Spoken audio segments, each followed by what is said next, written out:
আপনারা জানেন আমি লিগ্যাল প্রফেশনে আসার আগে ২১ বছর বাংলাদেশ সেনাবাহিনীতে চাকরি করেছি। মেজর সিনহা আমাদের সহকর্মী ছিলেন। আমাদের হৃদয়ে রক্তক্ষরণ হচ্ছে। আজকে রায় আপনারা শুনেছেন। ট্রায়াল কোর্টের রায় সম্পূর্ণভাবে বহাল রাখা হয়েছে, কিন্তু রায়ের একটু খুঁত থেকে গেল।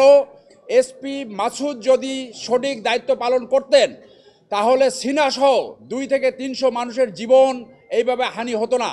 আমরা মনে করি বিচারের এই ক্ষতটি অ্যাপিলেট ডিভিশন টেক কেয়ার করবেন এবং অ্যাপিলেট ডিভিশনে এসপি মাসুদের বিরুদ্ধে যথাযথ প্রসিডিংস জোড়ো করে শাস্তির সম্মুখীন করা হবে। আমরা আপাতত সন্তুষ্ট। আমরা রায় আপনারা শুনেছেন। ট্রায়াল কোর্টের বিচারিক আদালতের যে রায় ছিল ২ জনের ফাঁসি, লিয়াকাত এবং প্রদীপ এবং বাকি যে ৬ জনের যাবজ্জীবন সেইটা বহাল রেখেছে। অন্য জরিমানা সহ এবং অন্য যে আপিলগুলো ছিল খালাসের এবং শাস্তি বৃদ্ধি করার, সেইটা তারা খারিজ করে দিয়েছে। এখন এটা অ্যাজ ইউজুয়াল ডেথ রেফারেন্স হিসেবে অ্যাপিলেট ডিভিশনে যাবে। তারপরে যদি রিভিউ হয় রিভিউ হবে এবং প্রেসিডেন্ট মার্জনা তারপরে এইটা এক্সিকিউশন কার্যকরী হবে।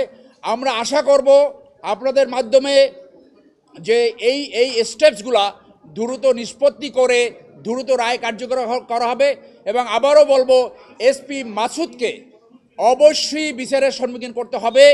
আমরা এমন কোনো এসপি চাই না যে খুনি ওসিকে প্রতিপালন করবে এবং বাংলাদেশের নাগরিকদের এইভাবে পাখির মতো খুন করবে। অতএব SP Masud should B A case story এবং এসপি মাসুদকে অ্যাপিলেট ডিভিশন বিচারের আওতায় আনবে বলে আমরা আপনাদের মাধ্যমে জাতির কাছে এবং বিচার বিভাগের কাছে আশাবাদ ব্যক্ত করব। ঢালাইয়ের সেরা প্রিমিয়ার সিমেন্ট না, এসপি মাসুদের তারা এইটা আলাদাভাবে প্রসিডিংস শুরু করতে পারে অথবা এই রায়ের ভিতরেও ইনক্লুড করতে পারে। সেটা অ্যাপিলেট ডিভিশনে কমপ্লিট জাস্টিস হিসেবে সেটাকে আনতে পারে, যে কনস্টিটিউশনের ১০৪ ধারার আওতায় সেটাকে আনতে পারে। কারণ স্বরাষ্ট্র মন্ত্রণালয় অ্যাডমিনিস্ট্রেটিভ অ্যাকশন নিতে পারে, কিন্তু এসপি মাসুদের অনুমোদন ছাড়া ওসি প্রদীপ এই ঘটনা ঘটাতে পারে না।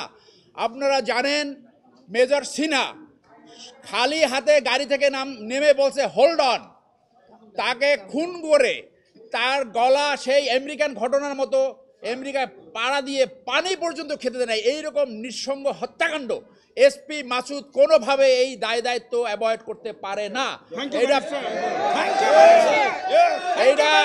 এটা আমাদের বিচার বিভাগ, আমাদের স্বরাষ্ট্র মন্ত্রণালয়, আমাদের আইন মন্ত্রণালয় তারা একটা উপায় খুঁজে বের করবে। বাদী নাম দিয়েছিল এবং আপনি কর্নেল বসার কাছে শুনেছেন যে একটা কম্প্রোমাইজ ডিল করতে হয়েছে। সেই তৎকালীন পরিস্থিতিতে একটি কম্প্রোমাইজ ডিল করতে হয়েছে যে এসপি মাসুদের নাম যদি বাদ না দেওয়া হয় তাহলে চার্জশিট অনুমোদন করবে না। তো আপনার বিচারের ব্যাপারে কোনো কম্প্রোমাইজ হতে পারে না। ক্রিমিনাল লায়াবিলিটি কখনো কম্প্রোমাইজ হতে পারে না।